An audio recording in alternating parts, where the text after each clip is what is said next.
Our top story tonight, thunderstorms and even a tornado warning rolling through the coastal empire and Lowcountry late this afternoon, and more severe weather could be on the way. Storm Team 3 Chief Meteorologist Scott Roberts is joining us now. What we can expect in the hours ahead. Well, thankfully we won't be dealing with anything like this. This was the view out in Port Wentworth in the Rice Hope area. Definitely some strong winds there. You can see the flags straight out. Lots of lightning and lots of heavy rain. We had some flooding issues into Effingham County, parts of Chatham County, and even into the Lowcountry.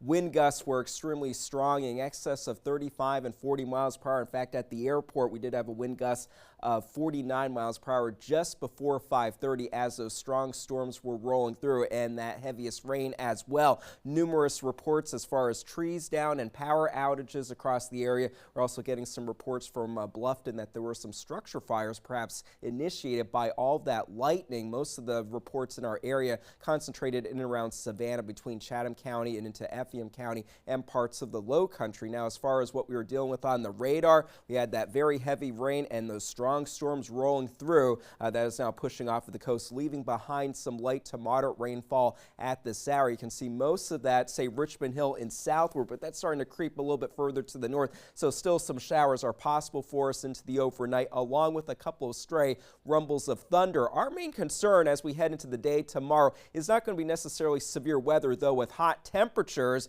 we do have that possibility of some stronger storms setting up, but heavy rain on top of what we had today may lead to more flooding concerns. Viper Radar estimating copious amounts in excess of 6 inches for parts of Chatham County and into Jasper County. We'll have a complete look at the forecast coming up. Scott, thank you. From Port Wentworth to Bryan and Effingham counties, roads turned into rivers, cars stranded, and neighbors fed up. WSAV's Christine Quayle shows us how one community is navigating a problem that keeps coming back with every big storm. In and around the Savannah area experiencing significant flooding earlier this evening. If you look over here in this area, you'll see this water going down the storm drain here. But earlier the water was much higher. Some people even getting stuck in the floodwaters at the intersection here of Anderson and Pulse. And if you look over here, you'll see that this car actually got stuck in the floodwater. The water is dissipated now, but at the time the person couldn't move their car. Flooded roads, down power lines, and feet of water. Roads in Port Wentworth, Bryan County, and Effingham deemed impassable by emergency responders during the storm. In Savannah, roads so flooded that cars got stuck and had to be abandoned. Though neighbors tell News 3 this isn't uncommon for them. Every time there's a big heavy rain, the water gets probably 2 or 3 feet deep. The highest I've ever seen is I helped some lady get pushed out of her car. It got up to about here when I was pushing out in the middle of the street. Second time has happened this week. I'll sit outside on the porch and watch people try to cross the road like the Oregon Trail or something. Only one car got stuck this time. The most I've seen is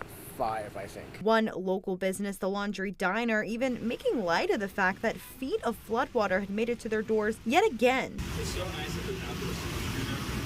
Well, on a serious note, imploring the city to take action. We have contacted the city a couple times about this since we took this property over about 2 years ago, and we've heard lip service about how they're working on it, and nothing's ever been done.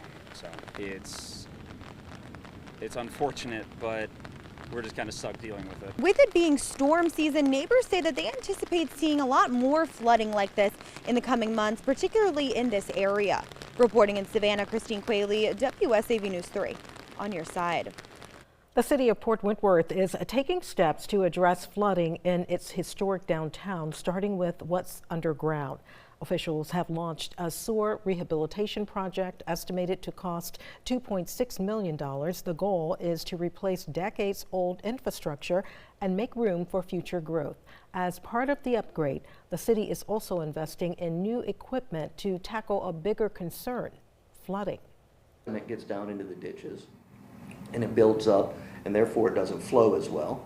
And you've got a whole network of canals. We've got floodgates there because we're not far from the Savannah River in our historic downtown.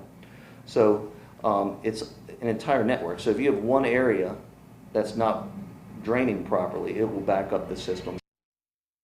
And Davis says dredging hasn't been done in the city for nearly 8 years, and bringing it back is already making a big difference. Don't forget to download the WSAV Weather Now app. It gives you real-time weather alerts based on your location. It's a free download in your app store.